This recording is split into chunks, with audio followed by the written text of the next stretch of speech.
Welcome pre-cal students to the homework help video. The assignment is right here, and let's go ahead and get started. Please view the problems that you're struggling with, and hopefully this homework help video will be a help to you. Let's start off looking at numbers 1 through 12. Numbers 1 through 12 or 1 through 11, the odds. First of all, we're going to find the variation constant and an equation of variation for the given situation. So let's start with number 1. Y varies directly as x. So I'm going to stop right there, and I'm going to write my model for direct variation, which is this right here. Okay? I knew to use this model because it says direct variation. And for y, I'm going to substitute 54. And for x, I'm going to substitute 12. Now, the first thing I have to do before I can write my equation is I must solve for k. So I'm going to take 54, and I'm going to divide that by 12. And I'm going to get 4.5. And so your constant of variation is going to be 4.5. So there's the first half of the problem done. And then they told us to write the equation. Well, you take this model here, and where the k is, you put 4.5. So the equation would be y equals 4.5x. Okay? The key is to know what variation you're using and then use the correct model. Number 3, y varies inversely as x. Well, that means the model I'm going to use is y equals k over x because we're dealing with inverse variation. Well, let's solve for k first. Where the y is, I'm going to substitute 3. And where the x is, I'm going to substitute 12. Now, we should know by now, if we want to get k by itself, we have to multiply the entire equation by the denominator, which is 12. And so 12 times 3 is 36. And 12 over 1 times k over 12, your 12s would cancel, leaving you with just k. So k equals 36. And so now that's our constant of variation. So we did the first part of the problem, and now we have to write the equation. So we take this model right here, and where the k is, we're going to put 36. So the equation would be y equals 36 over x. Okay? So there's your two answers right there. Let's take a look at number 5. Y varies directly as x. And so, because of direct variation, we're going to use this model right here. Where the y is, I will substitute 1, and where the x is, I will substitute 1/4. Okay? Now we're going to solve for 4, and so we're going to divide both sides by 1/4. And when we do that, these cancel out over here, leaving you with k. And 1 divided by 1/4 is 4. So there's the first part of the problem done. We have found the constant of variation. Now, let's go ahead and take our model here, and where the k is, we will substitute 4, and that will be your equation. So here, right here is your constant of variation, and this is your direct variation equation. All right, moving on to number 7. Y varies inversely as x. So my model would be, because of inverse variation, y equals k over x. Where the y is, I will substitute 3/2, and where the k is, I will substitute, or where the x is, I will substitute 1/8. Now I know this is kind of unorthodox, having a fraction within a fraction, but still your denominator is 1/8. And since most of you will use a graphing calculator, it's really not that difficult to do. We'll just go ahead and multiply the entire equation by 1/8. So 1/8 times 32 would give you 4, and then 1/8 over 1 times k over 1/8. Your 1/8ths would cancel, and you're left with k. All right, so your constant of variation is 4. Okay, now we come up here, and where the k is, we substitute 4. So your inverse variation equation would be y equals 4 over x. Moving on to number 9.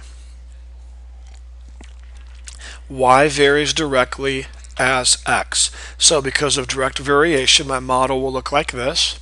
Where the y is, I'm going to substitute 3/4, and where the x is, I'm going to substitute 2. Now, in order to solve for k, we're going to divide both sides by 2. These will cancel, and I'm left with K. And then we have 3/4 divided by 2. And you will get, if you type that into your calculator, you will get, excuse me, 3/8. So your constant of variation is 3/8. And now we take our model, and where the K is, we're going to substitute 3/8. And so now we would have y equals 3/8 x. Okay? So there we go. All right, let's continue on to number 11. Y varies inversely as x. Well, inversely means y varies inversely simply means that we use this model right here. Y equals k over x. Now where the y is, I will substitute 1.8, and where the x is, I will substitute 0.3. Okay? Now your denominator is 0.3, so I'm going to multiply the entire equation by 0.3. All right? Now, if you take 0.3 times 1.8, you will get 0.54. And if you take 0.3 over 1 times k over 0.3, your 0.3s will cancel, leaving you with just k. So there's your variation constant, or your constant of variation. And now we're going to write the inverse equation. And so where the k is, we're going to substitute 0.54. And there is our inverse equation. All right, let's move on to number 13.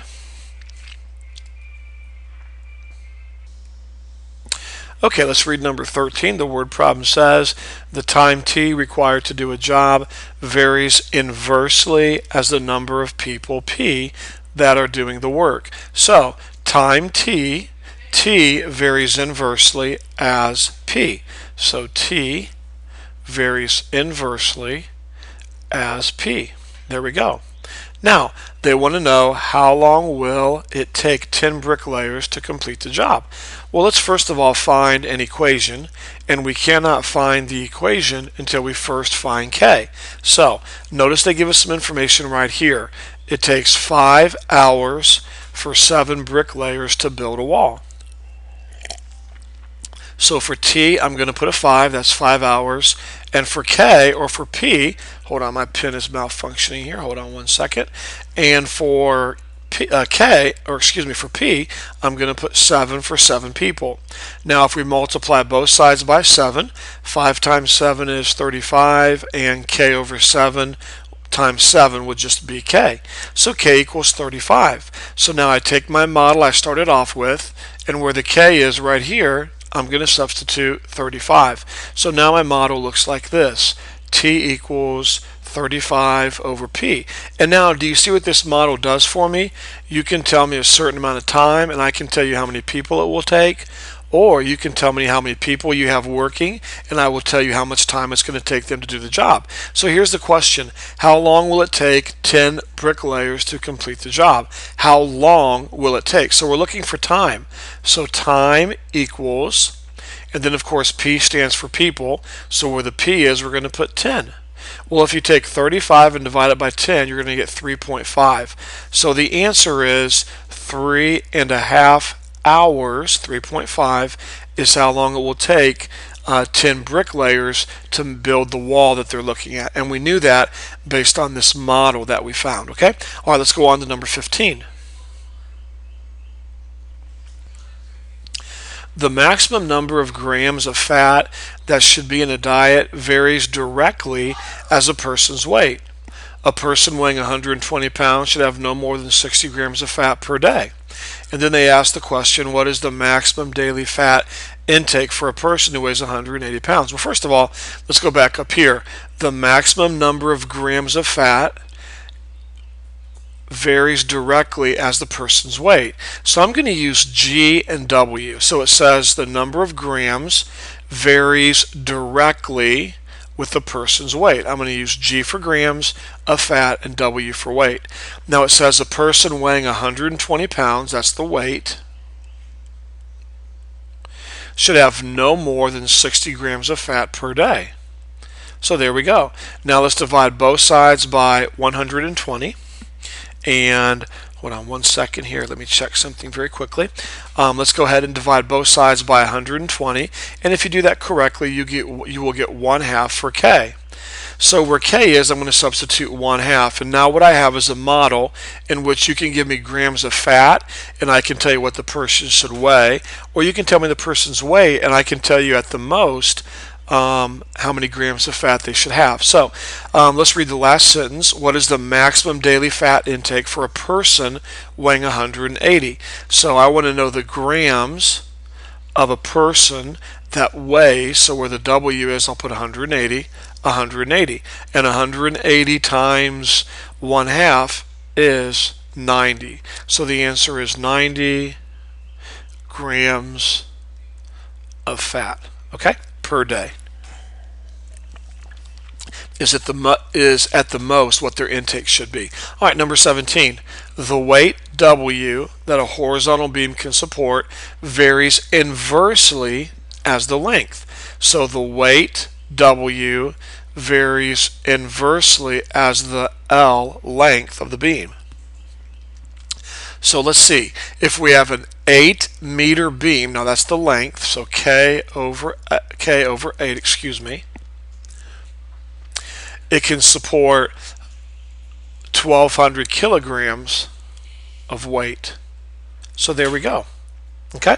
Now if I multiply both sides by 8, and the only thing here I'm trying to see if they give this to us in kilograms or meters in the original sentence. But it doesn't say, so we're going to leave it like it is. So we're going to multiply the entire equation by 8 because that's your denominator. 8 times 1,200 is going to be 9,600.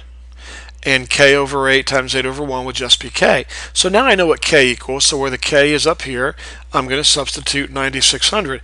And now I have a nice model in which you can tell me the length of the beam, and I can tell you how many kilograms of weight it can hold, or you can tell me how many kilograms of weight it can hold, and I will tell you what length you want the beam to be. Well, here's the question. How many kilograms can a 14-meter beam support? Well, let's see. I know my length is 14. So where the L is, I'm going to support 14. And then I will get out the weight that this beam can support. So grabbing my calculator, 9,600 divided by 14, I'm getting 685.7142857.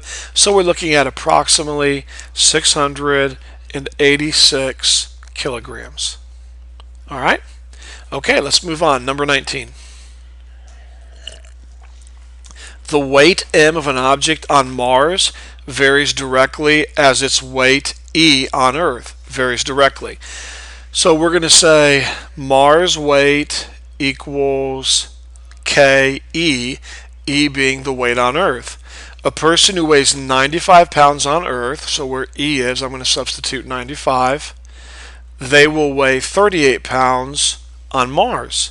So now all that I have to do is divide both sides by 95 and see what my K equals. So 38 divided by 95 will give me exactly 0.4. So 0.4 equals K. Now I'm going to take this equation here, and where the K is, I'm going to substitute 0.4. So M equals 0.4 E. Now we have a model in which you can give me out the weight on Mars, and I will tell you the weight on Earth, or I can give you out the weight on Earth, and it will also give the weight that will be on Mars, okay? So with this model here, I now look at the last sentence. How much would a 100-pound person weigh on Mars? So we're finding what they would weigh on Mars. So that means they must weigh 100 pounds on Earth. So I'm going to put 100 for E, multiply 0.4 times 100, and you would get 40. And so if you weigh 100 pounds on Earth, you would weigh 40 pounds on Mars. Okay, let's take a look at number 21. Hooke's law. Let's see. Hooke's law states that distance d that a spring will stretch varies directly with the mass of an object hanging from the spring. So what we have is this. It's really not difficult. It looks a little difficult, but it's really not. It's just simply stating that the distance d that a spring will stretch varies directly with the mass m of an object. In other words, whatever the mass of this object is right here, it will make the spring stretch more or less depending on how much it weighs. And doesn't that make total sense? I mean, it really does. The heavier it is, the more it will stretch, and the less that it weighs, the less that it will stretch, okay? So with that in mind, let's quickly solve for K. If a 3 kilogram mass, so that's my mass, 3, stretches the spring 40 centimeters, so I'll put a 40 over here. Let's go ahead and divide by 3, and I think we're going to get a repeating decimal on that, so I'm going to leave it just 40 over 3. So 40 over 3 equals K. Now if you want to use 13.3, I have no problem with that. That's fine. Okay, let's go ahead and rewrite our model, getting rid of K. So 40 over 3m. And now, let's see, how far will a 5 kilogram mass stretch? So what they want us to do now is they want us to put 5 in for m and find the d distance that it's going to stretch. So 40 over 3, and my object weighs 5. And so let's see what we get. 40 over 3 times 5 over 1 is going to give you, if you put it in decimal form, it's going to be 66.6, or in other words, about 67. Or as they put right here, if you leave it in fraction form, you'll get 66 and 2/3. Either answer is fine. So 66 and 2/3 centimeters. Okay? So there we go. Let's move on now, and I think we'll stop the video there, and I'm going to do the rest of it later. Okay, so that's numbers 1 through 21, and we'll do 23 through 39 in a little bit here.